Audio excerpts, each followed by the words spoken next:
Hello, and welcome to this explanation bit for the codes that I have used to make the Alien and the Princess game itself. So, all in all, I have used only main three scripts. First one is a JavaScript, and this one is basically using all the onload, preload, update, create functions to actually put the layers in the game, to put the cursors, as in the keyboard mapping in the game, to assign a health bar to the player, to assign health values to the player, and of course having the intro music, what happens when player hits a damaging layer, for example, because there are two layers that I created. One is a background layer, which is on which everything will be placed. And then there is the damaging layer, which will damage the player when the player goes or happens to be on it. Now let's start with just a simple, onload function where I said that, okay, when well, window is onloaded, then create a basic 960 by 770 screen, as you saw in the previous video. And here I had put all the variables, making sure that all the booleans are underneath all the other variables.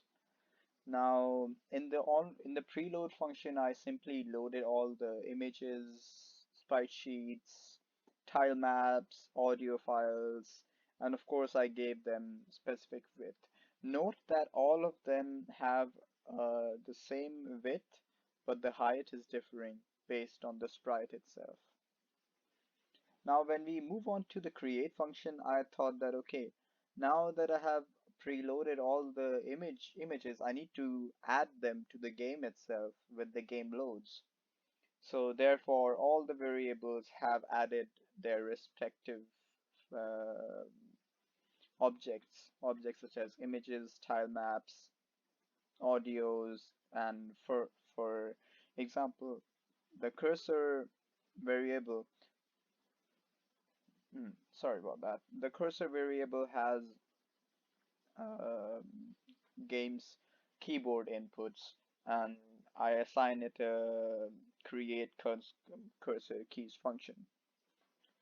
Now, the main thing happens here related to the player's health, where I assign the player's health to be a maximum of 4, and then I say that the variable old health, which is basically the earlier health, equals 4, which is the max health. And when there is an on kill event happening, there should be a player died function that should occur. So the way I made the health bar to represent the health of the player going down when they interact with the damage layer is this. There is a health bar variable, and then I provided it to sprite. Now I said that the health bar variable should crop this sprite based on the variables and its function associated with it called crop rect, which is basically cropped rectangle. And this is a phasor based rectangle with values of width and height driven from the health bar's width, as in the health bar image width, which is 10 by 10. And the positioning is always on the left side. And let's go on to the player died function. What happens there? I simply added a text to it. I added buttons, and I tell the game engine to stop the intro music when the player uh, uh, collides with the damage layer. And colliding with the damage layer reduces their damages the health by 1, by the way. Here I enable the physics arcade, which are on their respective variables, which require physics arcade to be enabled, such as player, the cage, which needs to be opened when the cage key has to be collected. And of course, I provide a bounce feature to the NPC and player, so that when the game starts, as you had seen, the player and NPC have a bounce to show that okay, there is gravity that's taking care of player's movement and NPC's movement, if there is any, for example. Now I set a collision between the collide layer from 1 to 7 and the damage, but just for 1. Now, sorry about that. Let me go a bit down. Yeah, about the animations, I simply stated that when the cursor left or the left key is down, the player's velocity, which is the movement force, should be to the left side of X axis, and then the left arrow animation should be played. And based on this idea, I created every other direction of movement. Now, especially important is the player jump, where the Y velocity goes in the negative direction and the up arrow is played. Here, a jump sound is also played. Now let's look at the collision, how it works, how I made it to work. I said that when the player is colliding with NPC and when that is true, there should be a message which is basically the game's end by the NPC, which is our princess, thanking the alien for rescuing her. And the intro should stop and a restart button should appear, that what you saw in the game. Now, if the collide key event or variable happens, and it's of course when it happens, meaning it is strictly equals to true, then a key collected message should be appearing, and a pickup sound should be playing, and the cage should be destroyed, and the cage key should be destroyed. Now, if cage, if collision now, which is a variable here, if the player collides with the damage layer and the was collision, which actually is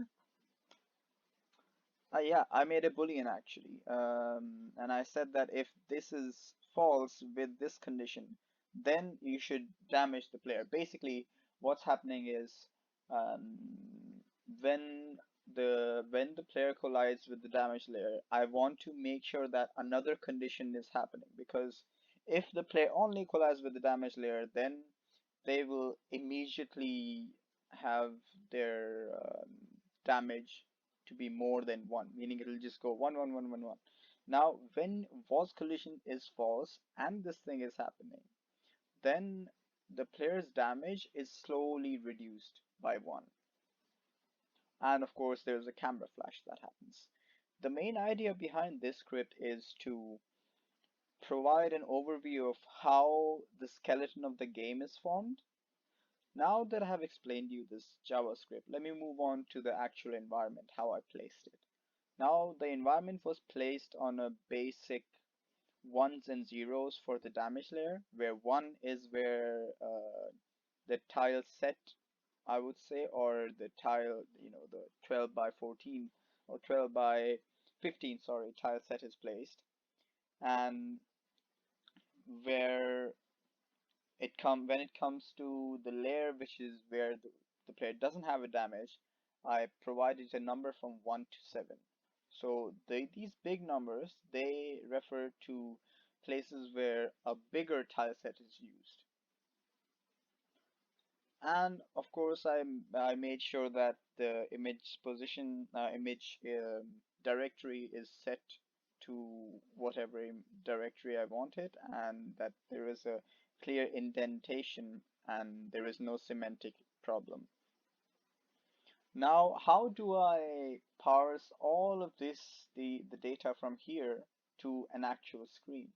The way I did it was I connected the main.js script, and then I gathered an API, which was basically a compressed form of the